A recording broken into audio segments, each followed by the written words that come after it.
Lok Sabha speaker ఎవరు ఏకగ్రీవం చేయాలని ఎన్డీఏ పోటీలో ఇండియా కూటమి. దీంతో 50 ఏళ్ల తర్వాత మొదటిసారిగా స్పీకర్ ఎన్నిక జరుగుతోంది.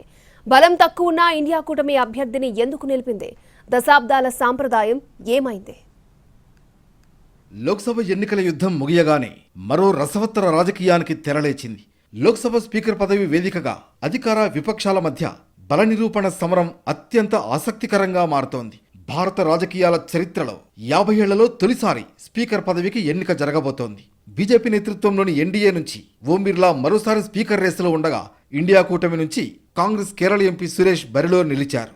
స్పీకర్ పదవి ఏకగ్రీవానికి మద్దతిచ్చి దశాబ్దాల సాంప్రదాయాన్ని కొనసాగించేందుకు సహకరించాలని విపక్షాలను అధికార పక్షం కోరింది. అయితే స్పీకర్ ఎన్నిక ఏకగ్రీవం కావాలంటే డిప్యూటీ స్పీకర్ కావాలని డిమాండ్ చేశాయి. डिप्टी स्पीकर पै తేలకపోవడంతో इंडिया కూటమి ఎంపీ కే సురేష్ ను బరిలోకి దింపింది.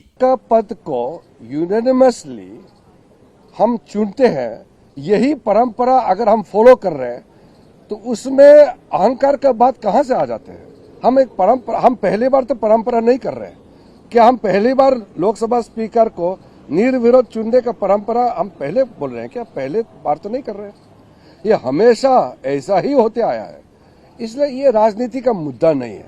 मैं फिर से कहता हूं, लोकसभा स्पीकर का प्रक्रिया जो होते हैं उसको लेकर के राजनीतिकरण नहीं किया जाए तो ये सदन के गरिमा बचाए रखेंगे.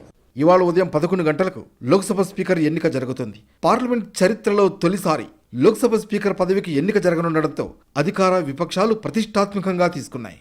బీజేపీ, కాంగ్రెస్ సహా అన్ని పార్టీలు తమ ఎంపీలకు విప్ జారీ చేశాయి. ఎన్డీఏ కూటమిలో కీలకమైన టీడీపీ, జేడీయూలు కూడా తమ సభ్యులకు విప్ ఇష్యూ చేశాయి. లోక్సభలో 543 మంది సభ్యులు. వైనాడ్ ఖాళీ కావడంతో ఇప్పుడు 542కు చేరింది. Magic figure 272. ఈ 272 మంది సభ్యులు ఎటు ఉంటే వారిదే స్పీకర్ పీఠం. ఇందులో ఎన్డీఏ కూటమి బలం 293. వైసీపీ కూడా ఎన్డీఏకు మద్దతిస్తామనడంతో వారి బలం 297కు పెరిగింది. ఇటు ఇండియా కూటమికి 232 మంది సభ్యుల మద్దతు ఉంది. ఇతరులు 13 మంది. టెక్నికల్ గా చూస్తే ఎన్డీఏ విజయం సునాయాసం. మ్యాజిక్ ఫిగర్ కంటే 25 మంది సభ్యులు ఎన్డీఏకు అధికంగా ఉన్నారు. కాంగ్రెస్ నేతృత్వంలోని ఇండియా కూటమికి 232 మంది సభ్యులే ఉన్నారు. అంటే మ్యాజిక్ ఫిగర్ కు 40 మంది సభ్యులు తక్కువగా ఉన్నారు. మిగతా పార్టీలు, స్వతంత్ర ఎంపీలైన 13 మందిలో ఏ కూటమికి మద్దతిస్తారో తెలియదు. దీంతో స్పీకర్ పదవి ఎన్నికలో ఎన్డీఏ విజయం అత్యంత సులభం. స్పీకర్ పదవిని ఏకగ్రీవం చేయాలన్న సాంప్రదాయాన్ని కాంగ్రెస్ సహా విపక్షాలు కాలరాస్తున్నాయని బీజేపీ మండిపడుతోంది.